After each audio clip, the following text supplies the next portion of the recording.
Bonjour à tous et bienvenue dans ce nouvel épisode de Quitte le Boomer Dream. On se retrouve aujourd'hui pour la deuxième partie de l'épisode Prendre sa retraite avec son PEA. Donc là, on va enfin vous donner les stratégies pour quitter le Boomer Dream à partir de la classe d'actifs de la bourse. Pensez à vous abonner sur les différentes plateformes et à nous laisser 5 étoiles vraiment. Je vous en remercie, ça nous aide beaucoup. À nous suivre également sur Instagram et TikTok. On commence tout de suite l'épisode et juste avant, jingle.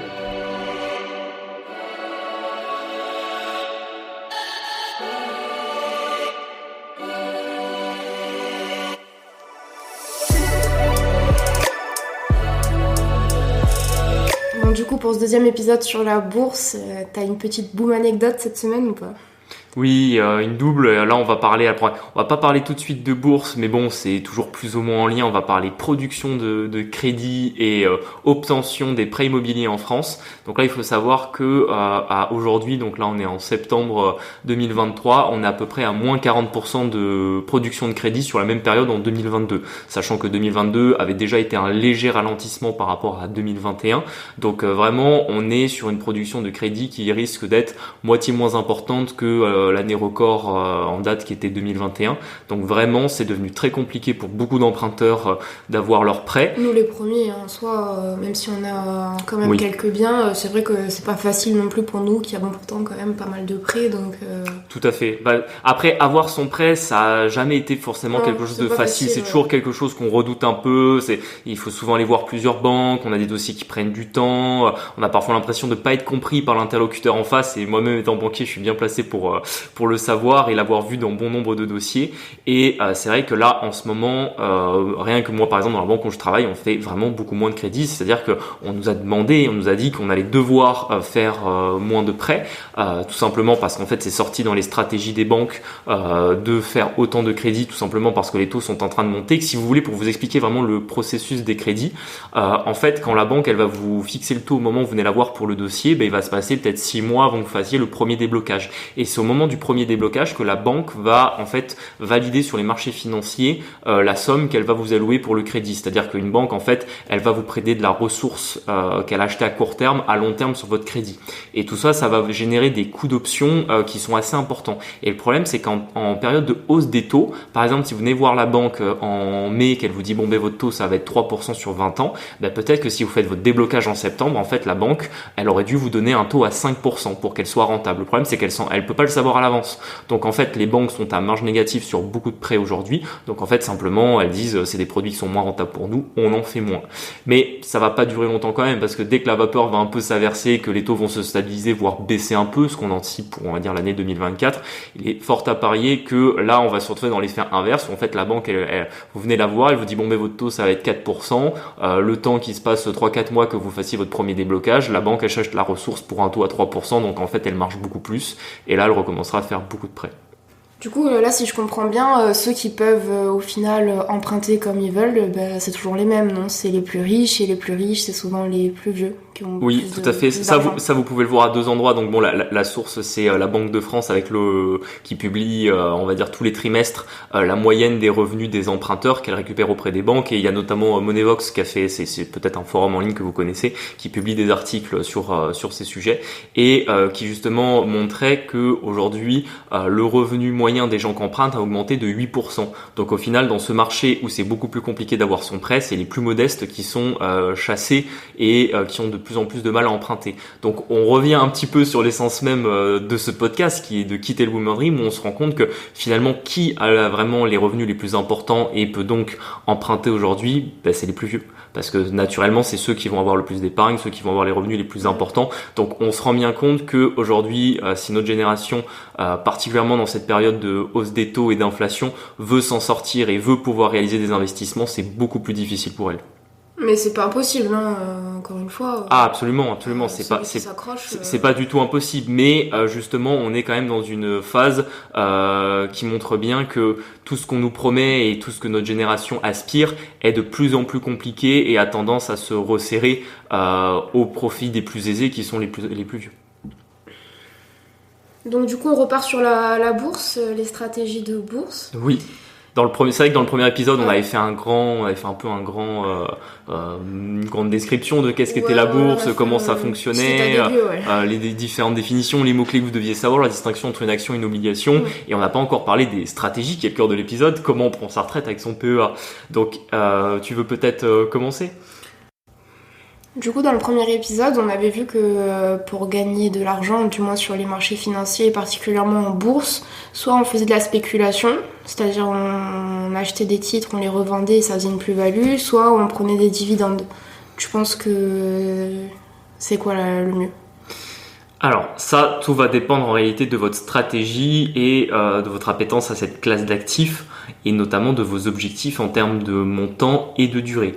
Typiquement, en général, ce qu'on conseille si vraiment vous n'y connaissez pas grand-chose en bourse et que vous voulez commencer, donc vous constituez petit à petit un capital, en général, la stratégie qui va être le plus simple à utiliser, c'est ce qu'on appelle celle du DCA, donc du Dollar Cost Average, consiste en fait finalement à moyenner votre prix d'achat en investissant avec une certaine régularité une somme qui est fixe. Donc par exemple, vous achetez 200 € d'actions tous les mois ou toutes les semaines, vous fixez un calendrier qui est assez fixe là-dessus. Il y a même aujourd'hui beaucoup d'outils sur les plateformes de bourse qui permettent de l'automatiser.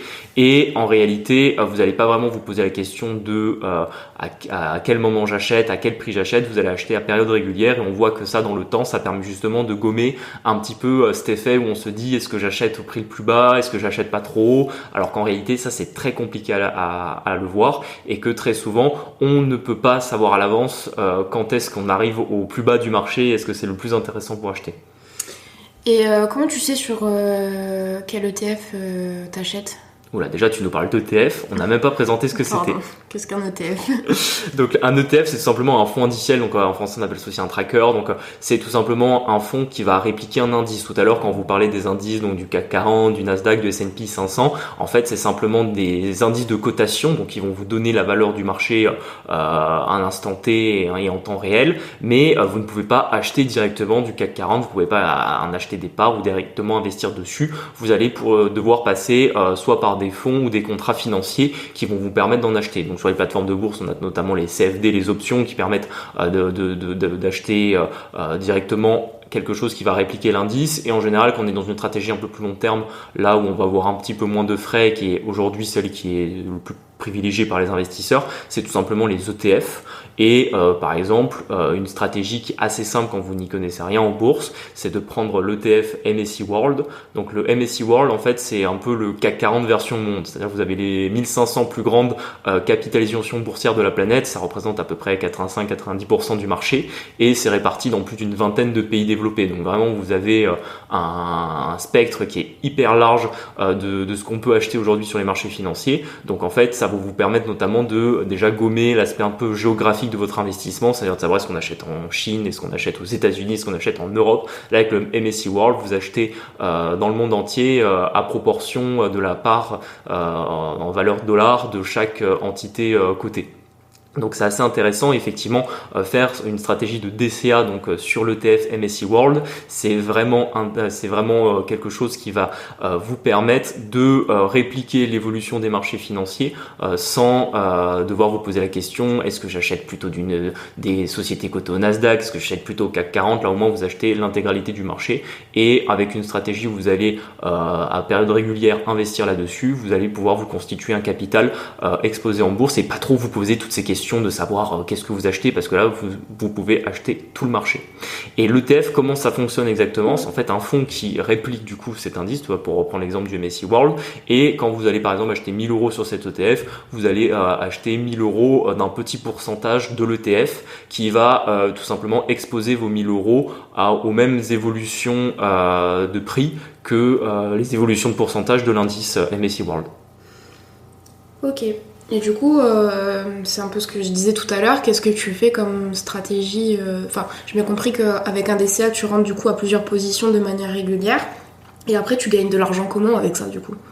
Là, vous allez avoir, on va dire, deux grandes stratégies pour reprendre justement la stratégie d'acquisition sur les ETF et notamment par le biais des dividendes ou de la plus-value. C'est-à-dire que le dividende, on l'avait vu, c'était finalement ce qu'on vous distribuait au titre d'une action que vous déteniez. Donc vous avez des ETF par exemple qui vont se spécialiser sur les actions à dividendes. Donc à l'intérieur de l'ETF, vous allez avoir tout un tas d'actions qui ont été sélectionnées parce qu'elles distribuent beaucoup de dividendes, et à date fixe, en général tous les 3 mois, l'ETF va vous distribuer tout ou partie, ça dépend de comment est ficelé cet ETF, des dividendes qui auront été générés par les actions à l'intérieur du portefeuille, et ça vous permettra d'avoir un rendement.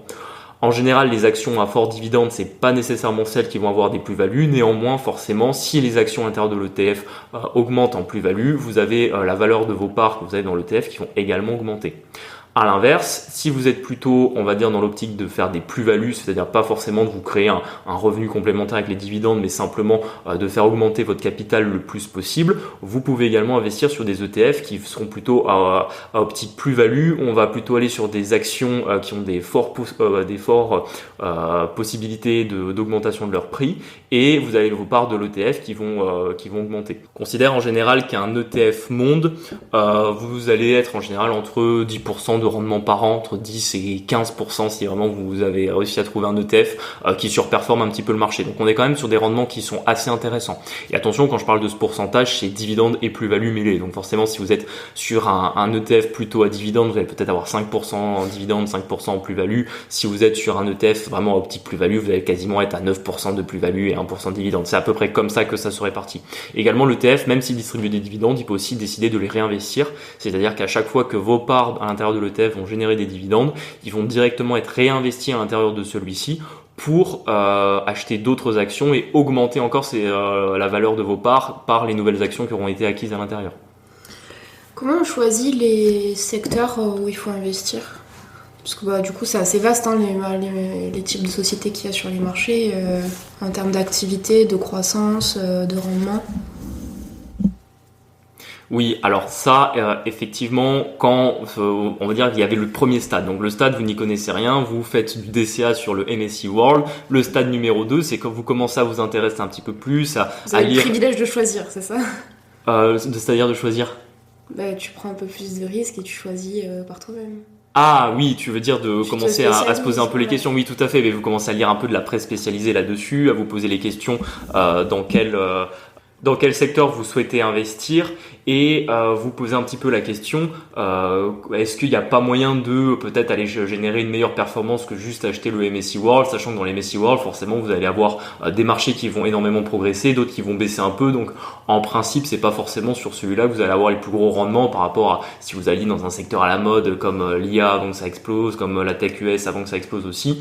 Donc là, c'est quand même déjà pour un niveau où vous intéressez un petit peu plus à votre investissement en bourse, où vous allez réfléchir un peu plus à comment orienter votre stratégie dans différents secteurs, et effectivement vous pouvez commencer à vous orienter vers des secteurs qui sont très à la mode, comme je viens juste de les citer, l'IA ou la tech. Vous avez les biotech aussi, ça notamment au moment du Covid en 2020, si vous aviez décidé d'investir sur Pfizer, AstraZeneca avant qu'ils mettent leur vaccin, vous auriez eu des très belles plus-values. Donc ça demande d'être un peu plus, on va dire, informé de ce qui se fait en termes d'investissement dans le monde, et de vous poser la question, qu'est-ce qui va être à la mode dans un an. Après, forcément, vous avez un risque qui est un peu plus important, parce que vous pouvez naturellement vous tromper et aller dans un secteur en pensant qu'il va se survaloriser alors qu'il est peut-être déjà trop cher.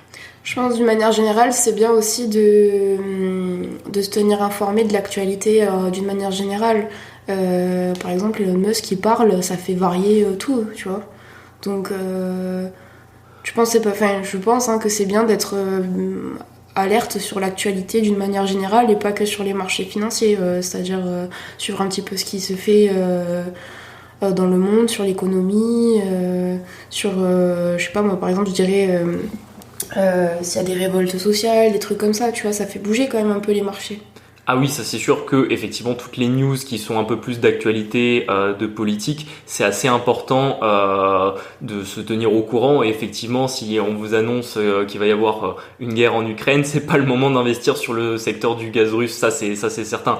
Mais bon, ça parfois vous avez des événements que vous ne pouvez pas savoir à l'avance, et vous allez quoi qu'il arrive, toujours surpris par le marché dans vos investissements. Si par exemple vous aviez décidé d'investir sur les indices pétroliers ou sur les sociétés pétrolières juste avant 2020, vous auriez encaissé des moins-values latentes. Enfin, vous les auriez vues de manière très importante sur vos portefeuilles en 2020. Il aurait surtout pas fallu vendre et attendre 2021-2022 que les économies repartent et qu'on retombe sur un nouveau pic pétrolier qui a de nouveau apprécié leur plus-value, donc leur valeur, excusez-moi. Donc c'est pour ça que c'est effectivement important de toujours se tenir informé des actualités mondiales. Et c'est vrai que notamment tu parlais d'Elon Musk juste avant. Elon Musk, c'est vrai que il a un poids assez important, mais c'est finalement plus dans la sphère des crypto-monnaies qu'on va le regarder que dans la sphère boursière. En revanche, si Tesla, elle prend quand même de la valeur.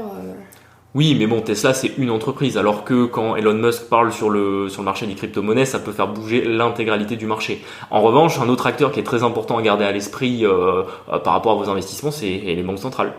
Ça, on en avait parlé un petit peu dans la première partie de cet épisode. Et effectivement, les banques centrales, en fonction de si on est dans une période de hausse des taux, ça va plutôt en général pénaliser les marchés actions. Et à l'inverse, quand on commence à baisser les taux ou ça favorise l'effet de levier, là, c'est quelque chose qui permet d'apprécier les valeurs boursières. Également parce qu'on considère en général qu'en période d'inflation, les marges nettes des entreprises baissent, alors que quand on est dans une période de désinflation, c'est-à-dire où l'inflation commence à baisser, là, en général, les entreprises retrouvent des marges plus importante, donc in fine un dividende également plus important. On fait un petit point sur tout ce qui est fiscalité et investir en France. Tu penses qu'il vaut mieux investir à titre perso ou par les sociétés ? D'un point de vue fiscalité, j'entends, c'est ça qui nous intéresse quand même. Oui, alors d'un point de vue fiscalité, effectivement, quand vous investissez en France, déjà, on peut investir soit en nom propre, soit en société. En bourse, vous n'avez pas d'obligation d'être soit sur un compte à votre nom. Vous pouvez parfaitement investir à travers des sociétés. Moi, dans mon métier, je le vois. Moi, j'aime pas parce qu'après, ça complique la comptabilité. Au bilan, il faut comptabiliser les plus-values latentes, c'est trop chiant. Oui. Bon, bref. Bon, c'est un détail de comptable. Oui, après bon ça c'est on va dire ça sera le problème de votre comptable et c'est lui qui se débrouillera avec ces éléments-là. Mais moi je l'ai vu souvent sur des clients qui avaient investi directement à travers leur holding ou même des fois avec une société d'exploitation et quand ils ont eu du nez pour faire des investissements rentables, ça a parfois été assez impressionnant. J'ai eu le cas d'un investisseur qui avait une société justement de comptabilité et qui avait investi énormément sur Tesla au moment du Covid, en 2020, au moment où on va dire la tech US avait pris un petit coup et où Tesla était pas du tout sur son plus haut. Et il y a été franco, hein, il a mis 300 000 euros sur l'action Tesla. Donc là, il fallait quand même, on va dire, prendre son courage à deux mains et les poser sur la table pour avancer. Et ça a été assez impressionnant parce que du coup, il a fait un x4 ou x5 sur sa position, donc de 300 000 euros, il est passé à plus de 1,5 million de plus-value et ça lui a permis de derrière prendre sa retraite, vendre son cabinet comptable et de sortir avec plusieurs millions d'euros de cash parce que il n'avait pas investi que dans Tesla. Et donc c'est vrai que, n'empêche, sur la sphère financière et la bourse, il y a des moments où quand vous arrivez à prendre vraiment des vagues qui sont assez importantes sur des actifs, ça vous permet quand même de faire des plus-values qui sont vraiment astronomiques et qui peuvent changer votre vie. Après, ça demande quand même deux prérequis, c'est déjà de 1 d'avoir la connaissance de savoir à quel moment investir et sur quoi investir et la deuxième chose c'est d'avoir un certain capital parce que on va dire il avait pas mis 10 euros sur Tesla, il avait mis 300 000 euros. Donc 300 000 euros c'est vraiment beaucoup et c'est pour ça aussi qu'il a eu des plus-values à 7 chiffres. Ouais, il a eu du nez, on le félicite. Hein. Exactement. Donc après, pour revenir à la question sur la fiscalité, si vous investissez en nom propre, on sera sur la flat tax, tout simplement. Donc 30% d'impôts entre les 12,8 d'impôts sur le revenu et les 17,2 de prélèvements sociaux. C'est la même fiscalité quand vous avez parlé de dividendes, quand vous faisiez la SCI-LIR vers la SCI-LIS, on revient sur la même fiscalité qui a été alignée en 2018 par notre cher président. Et donc c'est assez simple là-dessus, c'est que peu importe que vous fassiez des plus-values, des dividendes, que ce soit des cessions d'actions, des actions gratuites, peu importe, tout est taxé au même régime du prélèvement forfaitaire unique à 30%. Donc ça, pour le coup, au moins, vous savez à quoi vous attendre. Ensuite, si vous investissez en société, là, c'est un peu plus compliqué. C'est que ça va rentrer dans les produits de la société et ça va dépendre si vous avez d'autres produits ou pas parce que vous allez vous retrouver soit au taux minoré d'impôt sur les sociétés à 15%, soit au-delà de 42 500 € de bénéfices sur votre société, vous serez taxé à 25. Donc on est un petit peu moins taxé en société. Après, il faut pas oublier que le jour où vous les récupérez dans votre poche, il faut les sortir. C'est toujours le problème. Ça, on en a vraiment beaucoup parlé dans l'épisode sur la SCI à l'IR versus la SCI à l'IS. Mais en soi, sur les investissements en bourse, vous pouvez parfaitement le faire en nom propre ou en société. Les deux sont parfaitement possibles avec des régimes fiscaux qui sont un peu différents. Toi, d'un point de vue perso, tu préférerais faire quoi perso? En fait, moi, là, je pense que la question se posera avec quel argent vous souhaitez investir. Si c'est de l'argent que vous avez de côté en nom propre, à ce moment-là, vous posez pas la tête, vous investissez en nom propre. D'ailleurs, il y a des outils assez intéressants dont on va parler tout à l'heure, comme le PEA, qui permettent même d'avoir des fiscalités assez avantageuses. Maintenant, si c'est du cash que vous avez dans une société, vous n'allez pas sortir le cash de la société, payer 30% de dividendes d'impôts sur les dividendes, et ensuite les investir en nom propre. Il vaut mieux directement investir avec la société. C'est pour ça qu'il n'y a pas vraiment de meilleur cas. Ça dépend simplement où est votre cash et de payer le moins d'impôts possible pour pouvoir l'investir. C'est plutôt comme ça qu'on va décider. PEA, tu as évoqué le mot. On va parler un petit peu des placements comme ça. PEA, CTO, PER, oui. P2E. Ça, on avait dit qu'on ferait un gros point dessus. Je pense que c'est le moment parfait, maintenant qu'on parle des investissements en bourse, pour savoir un petit peu tous ces produits bancaires qu'on peut vous proposer. Est-ce qu'ils sont intéressants, est-ce qu'ils ne le sont pas, qu'est-ce qu'on peut faire à l'intérieur. Également, vous, de votre côté, si vous souhaitez investir directement à l'intérieur de investir en bourse, tout simplement, quel outil est le mieux. Donc, on va les faire un par un. Il n'y a pas énormément, il y a 4-5 enveloppes différentes. On va commencer par les deux les plus utilisés. Donc d'abord le PEA. Donc qu'est-ce qu'un PEA? Ça s'appelle un plan épargne en action. Donc c'est un régime qui est assez intéressant parce qu'en fait si vous ouvrez un PEA et que vous le détenez depuis plus de 5 ans, vous êtes exonéré d'impôt sur le revenu sur vos plus-values. Et uniquement au moment où vous sortez le cash du PEA. C'est-à-dire que l'avantage du PEA, c'est que tant que vous laissez le cash à l'intérieur, vous n'êtes pas fiscalisé. Et ça fait une différence énorme. Parce qu'en général, le PEA, on l'oppose au compte titre. Donc le compte titre, c'est un peu l'outil financier classique que vous pouvez avoir partout pour détenir des valeurs mobilières, donc des actions, des obligations, des options, etc. Donc le compte titre, lui, à chaque fois que vous allez passer un ordre de bourse, où il y aura une plus-value latente constatée, ou à l'inverse, vous allez percevoir un dividende, vous allez taxer immédiatement. Donc en fait, à chaque fois que vous allez réaliser un gain, l'État va prendre sa part et forcément vous n'aurez que votre gain net pour le réinvestir. Donc ça limite un petit peu, on va dire, votre effet de réinvestissement. À l'inverse, dans le PEA, tous les dividendes et les plus-values que vous allez constater, tant qu'elles restent à l'intérieur du PEA, vous n'avez aucune taxation.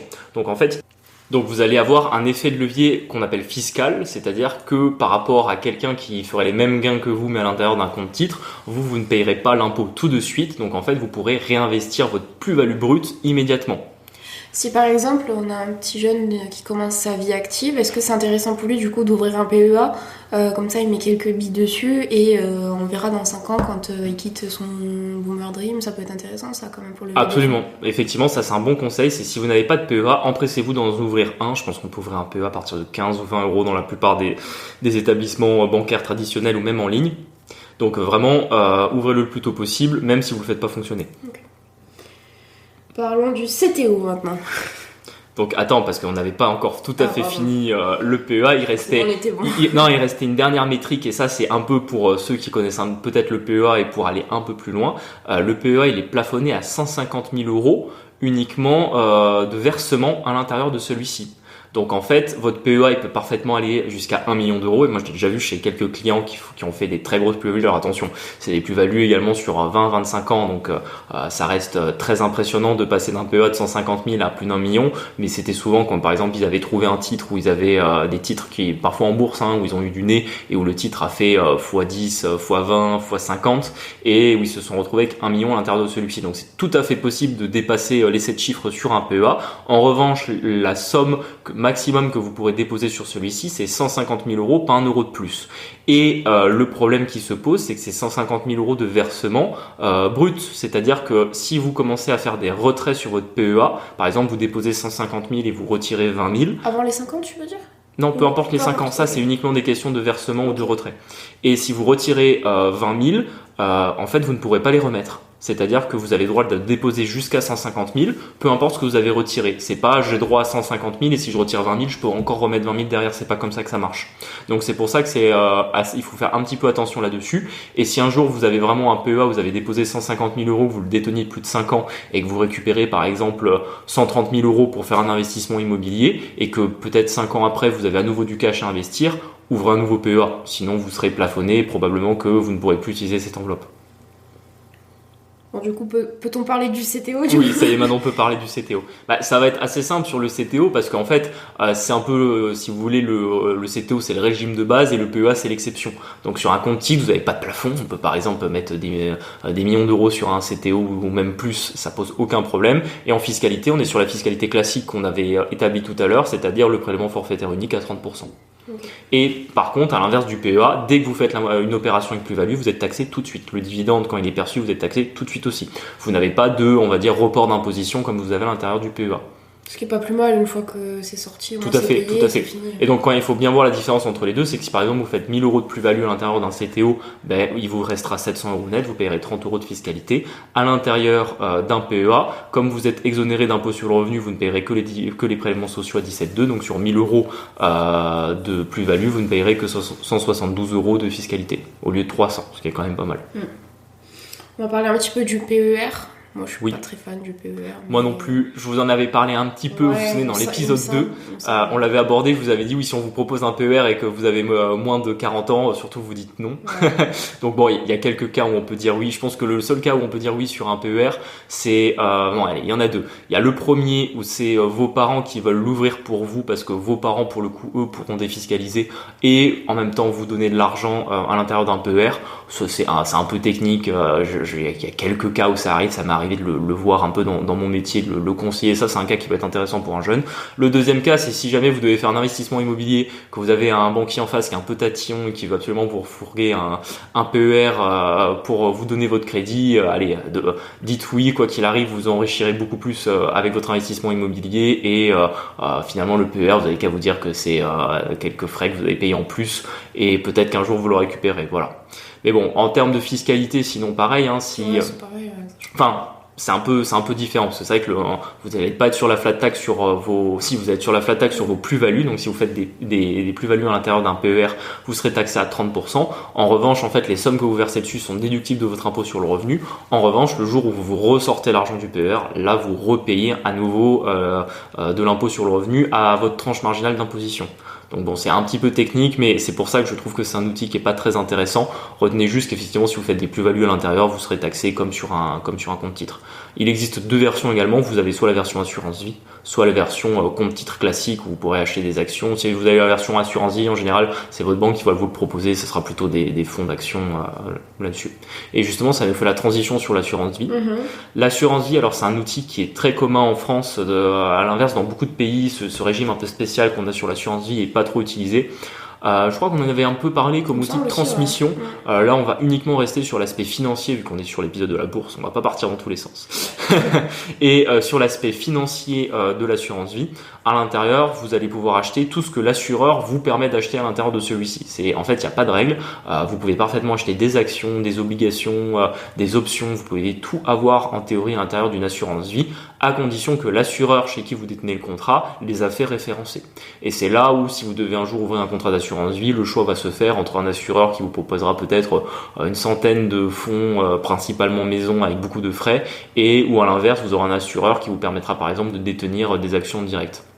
Là où moi j'aime pas trop l'assurance vie, c'est que c'est quand même assez chargé en frais. Vous allez d'abord payer des frais sur votre contrat en lui-même, donc frais d'entrée, frais de gestion annuelle, des frais à l'intérieur des fonds qui sont assez importants. À l'inverse que si vous êtes sur des actions directes sur un PEA ou un compte titre, vous allez en payer beaucoup moins. Bref, vraiment la question des frais, je pense que c'est le moment d'en parler un peu, est hyper importante parce que vraiment vos plus-values en bourse peuvent être énormément diminuées par les frais que vont vous faire payer les intermédiaires financiers. Et c'est vraiment là où eux gagnent de l'argent et là où se fait la différence entre un investisseur, on va dire un petit peu rentable et un investisseur très rentable, ça va être sur la quantité des frais qu'il va payer sur ses investissements financiers. Pourquoi? C'est que c'est assez simple. Si vous avez par exemple un PEA sur peut-être un courtier en ligne qui vous fait des tarifications assez intéressantes où vous payez 0,05% de frais, donc c'est quasiment rien en ligne. À l'inverse, si maintenant vous vous retrouvez avec une assurance vie, que vous payez 1% de frais de gestion à l'assureur, puis que vous détenez un fonds qui vous fait peut-être 1,5% de frais, en fait entre le PEA où vous payez quasiment 0 et l'assurance vie vous allez payer 2,5% de frais, en fait peut-être que si vous générez 6% de gains, il va vous en rester quasiment 6% sur votre PEA alors que vous êtes à 3,5% sur votre assurance vie. Donc c'est pour ça que vraiment la question des frais, elle est super importante et il faut être vigilant. Et en général l'assurance vie, c'est rare de trouver des contrats qui sont vraiment intéressants sur les frais. Bon, il y a quelques assureurs en ligne maintenant qui essaient de percer un peu le marché, mais je trouve quand même que c'est l'outil à papa. C'est plutôt, on va dire, d'un point de vue patrimonial. Si un jour on fait quelque chose de dédié sur la succession ou la donation, on en parlera parce que pour le coup, le régime fiscal de l'assurance vie en termes de succession et de donation est intéressant. D'un point de vue uniquement boursier et d'investissement, comme on en parle aujourd'hui, mettez-le de côté, ça a beaucoup moins d'intérêt qu'un PEA. Je pense que vraiment si vous êtes jeune et que vous vous intéressez à la bourse, orientez-vous vers le PEA. La seule limite, et c'est vrai que ça je reviens dessus, j'en ai oublié d'en parler tout à l'heure, c'est que le PEA vous êtes limité au niveau de l'environnement d'investissement. Vous ne pouvez investir en théorie que des actions françaises ou européennes. Après vous avez quelques fonds, quelques indices qui vous permettent en général d'avoir une petite exposition aux États-Unis ou à la Chine. Bon, ça la marge. Ça me paraît quand même logique, vu que c'est un système quand même favorable. Oui, sympa, c'est pour favoriser l'acquisition des actions françaises ou européennes par les citoyens, on est d'accord, mais le souci c'est que si maintenant vous voulez faire des grosses plus-values sur l'IA ou sur la tech US, malheureusement toutes les valeurs que vous allez vouloir acheter elles seront codées à New York et pas à Paris. Donc c'est pour ça que c'est pas forcément si vous avez vraiment une stratégie qui est orientée internationale, le PEA ne sera pas l'outil le plus intéressant. Et là à ce moment-là, allez sur le compte titre. C'est quand même là où même si vous n'aurez pas de fiscalité avantageuse, vous aurez des frais réduits sur vos transactions. La dernière catégorie, du coup, c'est le P2E. Le P2E. PE, je ne sais pas comment on dit. Oui, on dit le P2E, tout à fait. Ouais. Alors là, le P2E, c'est intéressant que vous le sachiez si vous ne savez pas ce que c'est. C'est tout simplement un plan épargne entreprise. Donc, ça fonctionne un petit peu comme un compte titre. Et en fait, c'est en général un plan où chaque année, quand il y a un accord d'intéressement en participation dans votre entreprise, la boîte, par exemple, vous dit, au titre de l'intéressement en participation, vous avez droit à 1 000 euros. Et ces 1 000 euros-là, si vous les mettez sur le P2E de la boîte, donc soit vous pouvez les récupérer en salaire et vous serez taxé dessus, soit si vous les mettez sur le P2E de la boîte, vous ne serez pas taxé. Et en plus, en général, l'entreprise va vous mettre un abondement. Donc en général, ça va être 10 ou 20%. Donc peut-être si vous mettez 1 000 euros, la boîte va vous mettre 200 euros. C'est comme ça que ça marche. Donc vous avez 1 200 euros sur ce P2E. Si vous détenez ces 1 200 euros pendant au moins 5 ans sur le P2E, vous êtes exonéré d'impôt sur le revenu.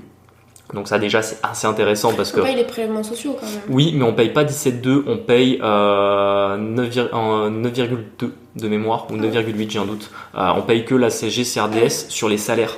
En fait, on parle. Marie me pose une petite question fiscalité, donc pour ceux qui sont chauds là-dessus et que vraiment ça intéresse, il faut savoir que les 17,2% de prélèvements sociaux, c'est ce que vous payez sur ce qu'on appelle le capital. Donc c'est la taxation au titre des prélèvements sociaux sur le capital. Et quand c'est assimilé à du salaire, on n'est pas sur 17,2, on est sur 9,8 de mémoire. Hein. J'ai un doute, je sais que c'est 9 et quelques, je crois que c'est 9,8, je le vérifierai. Et là-dessus, c'est CSG CRDS que vous payez au titre des revenus du travail. Donc c'est pour ça que sur le P2E, il y a cette petite nuance. Bon bref, retenez que vous payez à peu près 10% de fiscalité au titre des cotisations sociales sur votre P2E et que si vous détenez les sommes à l'intérieur pendant plus de 5 ans, vous êtes exonéré d'impôt sur le revenu. Il y a également des cas de déblocage anticipé qui sont assez intéressants parce qu'il y en a beaucoup. C'est avec le mariage, le Pacs, la naissance d'un enfant, l'agrandissement de la maison. Nous par exemple, on a pu le débloquer parce que toi tu es un banquier du coup. Tout à fait, moi j'ai un P2E assez important. Voilà, les banques elles ont vraiment ces avantages-là d'avoir le P2E et on avait débloqué quand on s'est paxé. Oui, tout à fait, qu'on avait. En 2021, je crois. En 2021, on avait pu débloquer notre P2E et c'est vrai que c'était super intéressant parce que j'avais finalement eu un demi P2E pour la demi-année où j'avais travaillé en tant que salarié dans la banque où j'étais, plus une année complète. Et c'est vrai qu'on a pu les débloquer au moment où c'est paxé, c'est toujours agréable parce qu'en fait on l'a récupéré plus tôt que si j'avais dû attendre 5 ans. Vous pouvez également le récupérer le jour où vous quittez la boîte. Si par exemple vous quittez la boîte au bout de 3 ans, vous n'avez pas besoin d'attendre les 5 ans pour les sommes que vous avez reçues dessus, vous pouvez les débloquer de suite. À noter également que ces 5 ans, c'est à partir du moment où vous percevez les fonds. Donc en fait la première année vous recevez 1000 euros disons, vous devez attendre 5 ans pour les sortir, et si l'année d'après vous recevez à nouveau 1000 euros, vous devez à nouveau attendre 5 ans. C'est pas comme le PEA. Ça sert avec décalage. Exactement, avec décalage. Ils sont malins. Et à l'intérieur de ce P2E, comme je vous disais que ça fonctionne un peu comme un compte titre, là-dessus vous pouvez investir. En général, c'est des fonds. C'est un peu dommage les P2E. Souvent, vous n'avez pas un univers d'investissement qui est très grand. C'est-à-dire que vous allez avoir le choix entre une dizaine de fonds maximum. Vous pouvez pas acheter d'actions en direct. Ça, c'est vraiment dommage. Si on en faisait un vrai PEA avec un environnement d'investissement qui serait grand, ça serait un vrai outil d'investissement parce qu'encore une fois, vous êtes exonéré d'impôt sur le revenu sur vos plus-values à l'intérieur, donc comme un PEA. Donc c'est assez intéressant comme outil financier et fiscal, mais il manque finalement le plus important, c'est-à-dire sur quoi vous pouvez investir. D'un point de vue, de ton point de vue de banquier, oui. Tu penses quoi de tous ces placements et qu'est-ce que toi t'as fait en perso du coup ?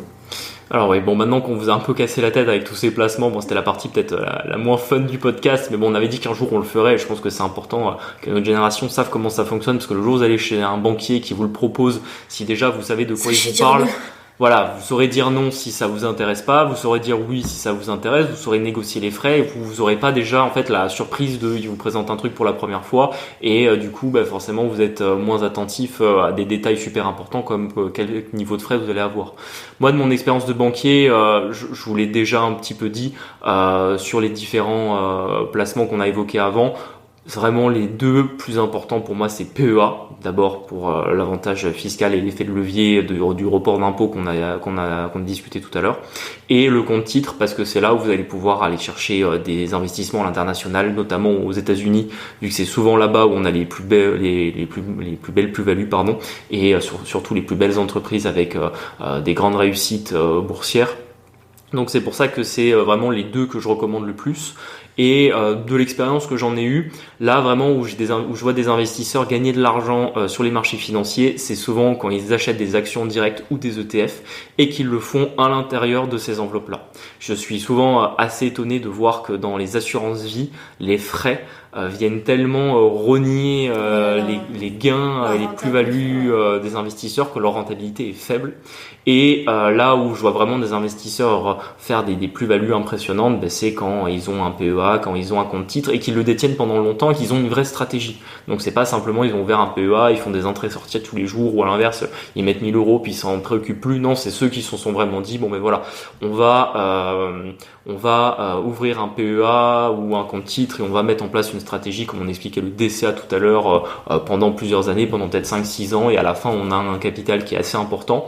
Également quand vous commencez à être un investisseur un peu plus aguerri, quand on parlait du DCA qui a l'air bête et méchant, c'est-à-dire acheter juste prendre des positions à période régulière et pas se poser de questions au moment où vous rentrez, vous pouvez commencer à timer un petit peu vos positions, à vous dire là quand même les marchés me paraissent un peu hauts, je vais reporter mon DCA au mois prochain en me disant qu'il y a un pourcentage de chance assez important pour que ça soit plus bas, et du coup je ferai 2 DCA d'un coup à un niveau un peu plus bas, ou à l'inverse où là je vois que le niveau des marchés a énormément baissé, je prends de l'avance, je fais mes DCA des 3 prochains mois et ça me permet de rentrer sur des positions qui sont plus intéressantes.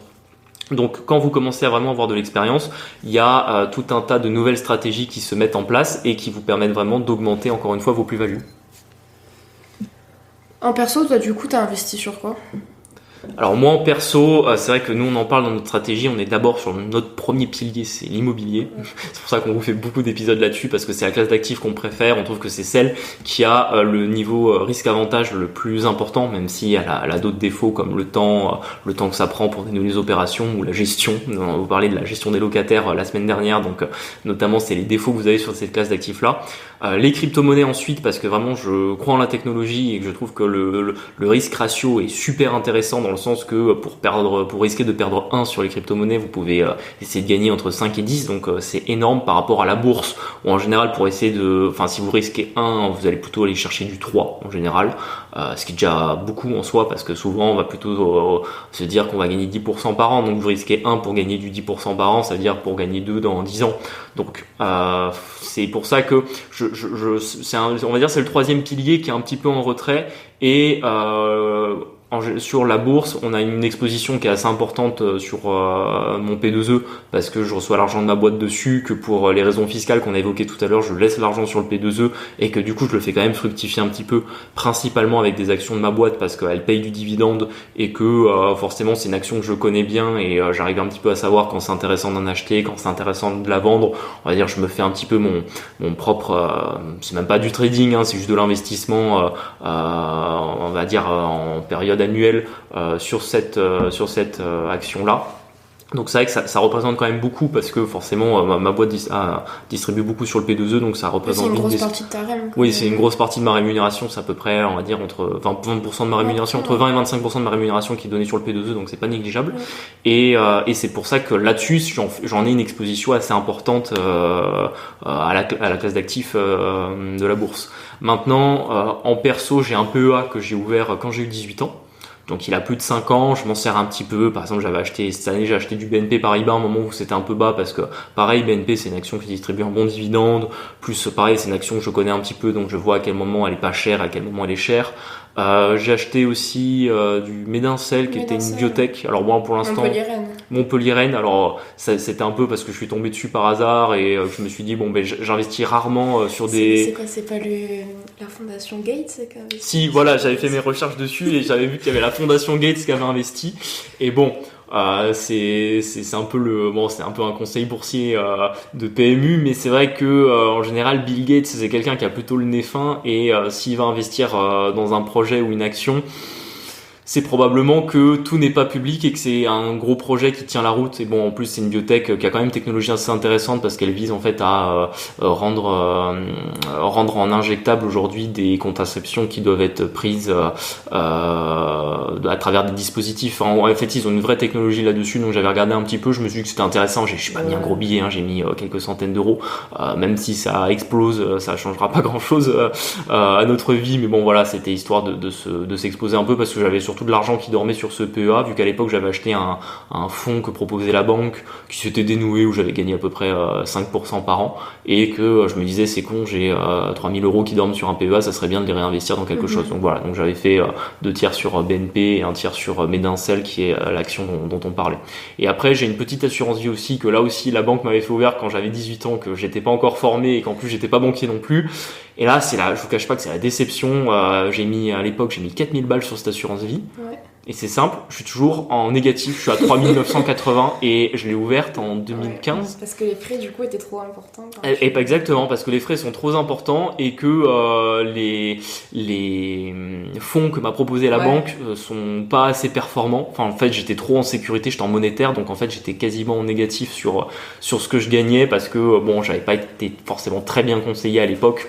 Quand j'avais 18 ans, j'étais pas en capacité de savoir si mon banquier de l'époque était bon, et visiblement il l'était pas.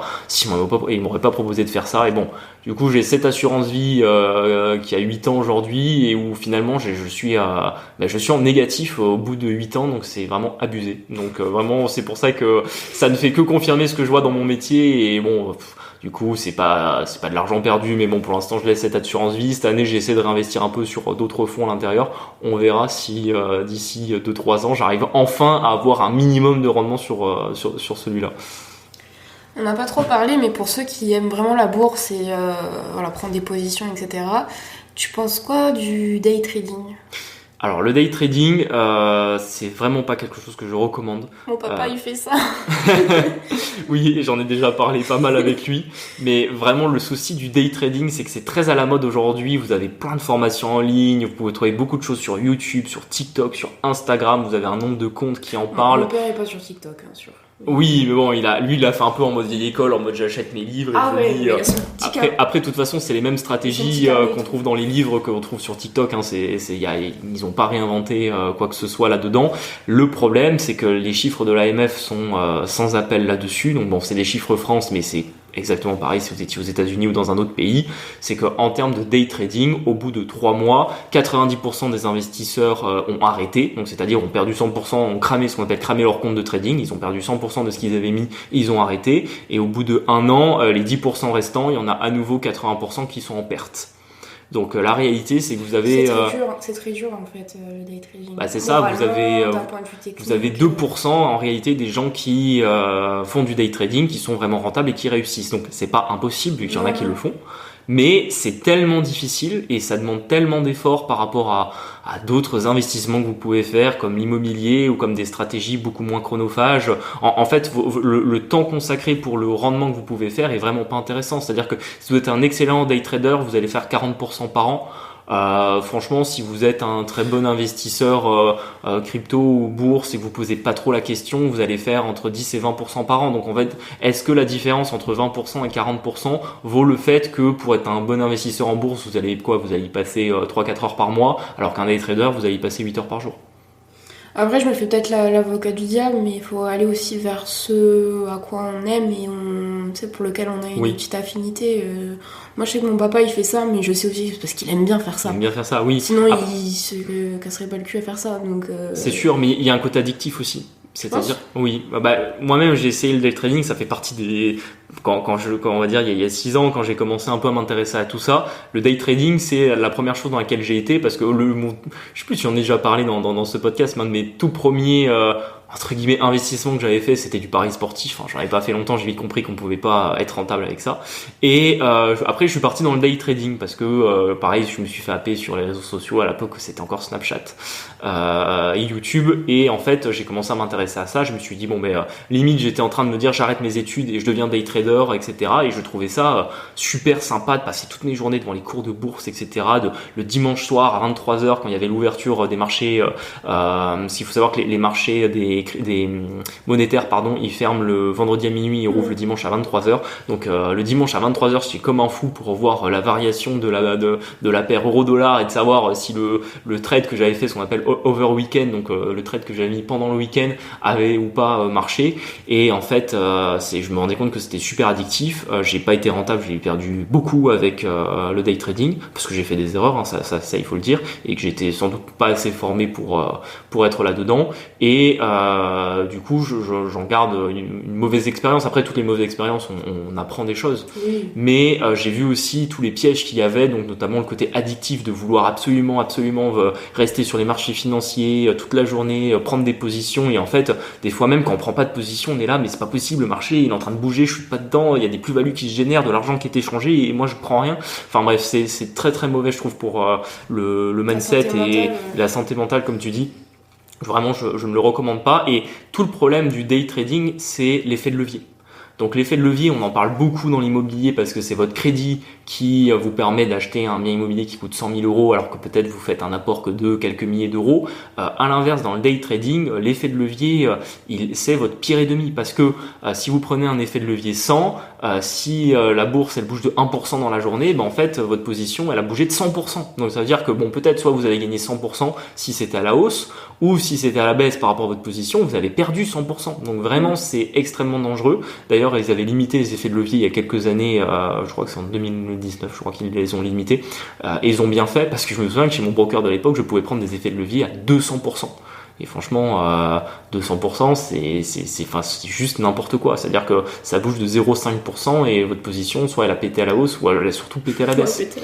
Et le souci, c'est qu'en réalité, les marchés financiers, ça peut parfois bouger de 5% dans une journée. Donc en fait, c'est vraiment un piège. C'est vraiment un piège et toute l'énergie que vous pouvez mettre dedans, vous risquez juste de vous fatiguer mentalement et d'être extrêmement déçu de vous-même, de pas arriver à réussir là-dedans alors qu'en fait c'est tellement compliqué qu'il y a très peu de gens qui vont y arriver.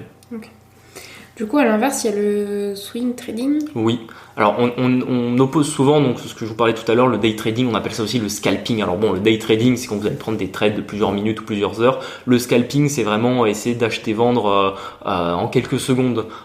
Je regroupe le day trading et le scalping ensemble parce qu'il n'y a pas trop de différence. À l'inverse, vous avez le swing trading, qui en fait, qu'on appelle un swing trading, c'est le prendre une position générale. Donc soit vous allez prendre sur plusieurs jours, voire plusieurs semaines, voire parfois plusieurs mois.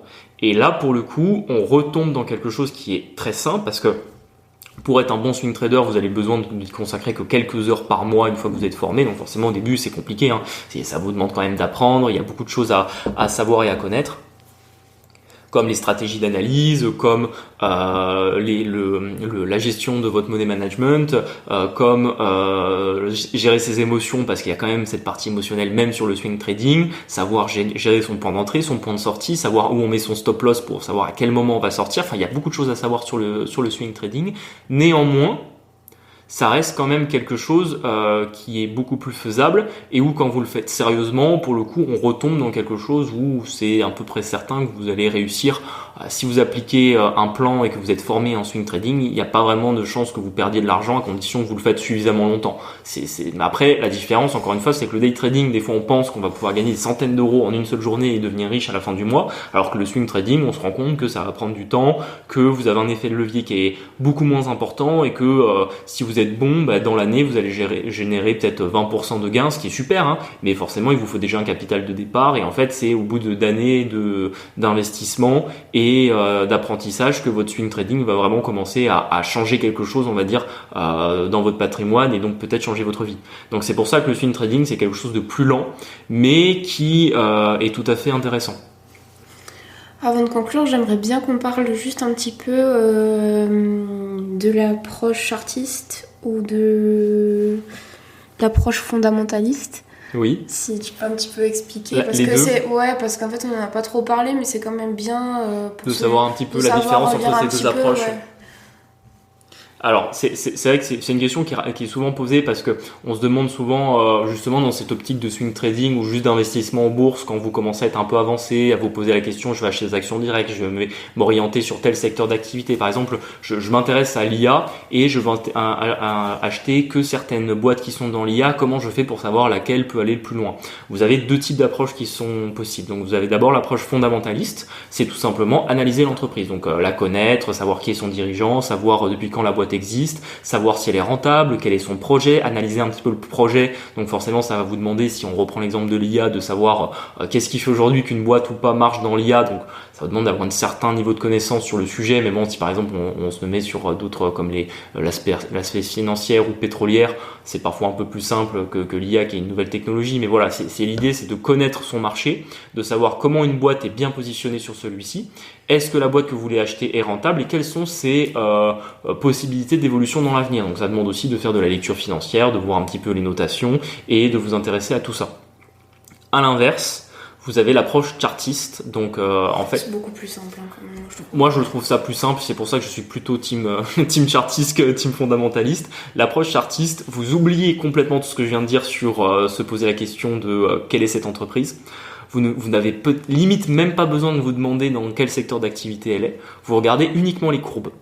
C'est-à-dire que vous prenez le graphe, donc le graphique de l'entreprise, vous la regardez avec les chandeliers japonais, et vous regardez son évolution, et vous essayez de reconnaître des figures chartistes. Donc vous avez des triangles, vous avez des bases, vous avez des tasses avec anses, tout un tas de formes. Donc là je vous parle sans doute chinois, mais dans un podcast c'est trop compliqué de vous expliquer la niche chartiste, il faudrait que vous le cherchiez sur internet. C'est vrai, Cédric Froment, il explique bien, je trouve, même quand on ne s'y connaît pas. Notamment Cédric Froment, dont on avait déjà parlé, qui lui est un grand adepte de l'approche chartiste, je vous le recommande. Il explique bien à chaque fois quand on les reconnaît les formes, etc. Tout à fait, comment les identifier. Donc là, ce qui prend du temps, c'est pas tellement de se renseigner sur l'entreprise, parce que ça du coup ça va très vite, vous avez juste à regarder son graphe, c'est plutôt de bien connaître l'analyse chartiste et d'avoir beaucoup d'expérience là-dedans, parce que ça paraît simple quand on l'explique, mais c'est beaucoup plus compliqué, ça demande de vraiment avoir vu beaucoup de graphes et de reconnaître des patterns, et en fait ces patterns ont des probabilités d'évolution. Par exemple, si vous avez un biseau ascendant, par exemple, vous avez peut-être 2/3, donc on va dire 60% de chance ou 70% de chance qu'il explose à la hausse. Donc à partir de là, vous pouvez vous imaginer que vous allez prendre une position sur un niveau de prix donné au moment où il va casser la pattern que vous avez identifié, en vous disant que vous avez 7 chances sur 10 que ça évolue à la hausse, et que donc vous gagnez de l'argent sur votre position. On est vraiment plus sur une approche mathématique et de probabilité. Ouais. Donc c'est pour ça que je préfère cette analyse-là parce que c'est plus long à maîtriser l'analyse chartiste. J'ai découvert ça il y a quasiment 6 ans et c'est seulement aujourd'hui où je commence vraiment à comprendre un petit peu comment ça fonctionne et à l'utiliser surtout dans mes investissements, principalement crypto-monnaie, parce que l'approche fondamentaliste, vous l'avez autant dans la sphère crypto que dans la sphère boursière, et de pouvoir l'utiliser et de surtout arriver à mettre en place des trades qui ensuite vont être gagnants. Donc c'est pour ça que moi je préfère beaucoup cette approche-là, ça évite d'être dans ce qu'on appelle un petit peu le bruit de marché. Donc c'est d'être toute la journée, d'avoir le bruit autour de ah mon Dieu, telle entreprise elle a annoncé moins 5% de chiffre d'affaires, moins 3% de gains de clients ce trimestre, son bénéfice dans 5 ans risque d'être de 15% inférieur à ce qu'il est aujourd'hui. Enfin, on se coupe complètement de tout ça et on ne regarde que les courbes. Et encore, on regarde les courbes uniquement sur du journalier, de l'hebdomadaire ou du mensuel. Donc en plus, on la regarde sur des longues périodes. Ça veut dire que si dans une seule journée, il se passe un truc de ouf et que l'entreprise elle fait moins 10%, en réalité, quand vous regardez ça sur des semaines, voire des mois, parfois c'est pas très grave. Parce que vous allez voir ce qu'on appelle une grande chandelle, donc c'est quand vous avez une grande ligne qui descend, qui montre que le cours est descendu très bas pendant une journée ou une semaine, et vous regardez que sur des années d'évolution du cours de l'entreprise, en fait c'est pas très grave et ça remet pas du tout en question ce qu'elle peut gagner dans le temps. Donc c'est vraiment une approche qui est différente, que moi je vous recommande si vous hésitez entre les deux. Intéressez-vous à l'analyse chartiste, lisez les livres sur le sujet qui sont excellents, allez chercher des youtubeurs qui maîtrisent le sujet et qui vous montreront en direct comment eux ils font des routines pour identifier des patterns intéressantes, et une fois que ça fera quelques semaines, plusieurs mois que vous y intéresseriez, vous pourrez commencer à l'utiliser petit à petit dans vos investissements. Et vraiment c'est, je trouve, beaucoup plus sain pour la santé mentale et la concentration de vraiment se couper de toutes les news et de se poser la question tous les jours si les investissements qu'on a fait sur tel ou tel secteur, telle ou telle entreprise, ils sont toujours pertinents parce que en fait il y a telle banque qui a émis une alerte sur telle entreprise en disant qu'ils étaient pas sûrs que peut-être qu'en fait le dirigeant il avait menti sur les chiffres qu'il avait présentés le trimestre dernier. Enfin bref, vous vous coupez de tout ça et vraiment vous restez concentré sur l'essentiel, c'est-à-dire sur l'évolution du cours de bourse de l'entreprise qui est en fait votre vraie clé pour arriver à générer des plus-values là-dessus à long terme. Ok. Je pense qu'on commence à être pas mal pour la fin de l'épisode. On a fait un bon tour. Tu veux rajouter un truc ? Non, je pense un petit conseil investissement pour commencer. Est-ce qu'on commence de suite ? Qu'est-ce qu'on fait ? Ah oui, c'est vrai. Pour savoir, est-ce que vous devez commencer tout de suite ? Quel est le meilleur moment pour commencer ? Parce que c'est vrai qu'il y a peut-être beaucoup de gens qui ont écouté, qui ne savent pas quand est le meilleur moment pour commencer. En fait, il n'y a jamais de meilleur moment. C'est comme quand vous parlez d'immobilier, quand vous dites que votre premier investissement, c'est jamais le plus rentable. En bourse, c'est exactement pareil. La première position que vous allez prendre, ça sera certainement pas la plus rentable. La seule chose que vous devez retenir, c'est que si vous avez un capital, disons, de 5 000 € pour investir en bourse, si vous mettez votre 5 000 € le même jour sur une seule action, forcément vous prenez un risque énorme et vous avez de grandes chances de prendre une tôle derrière.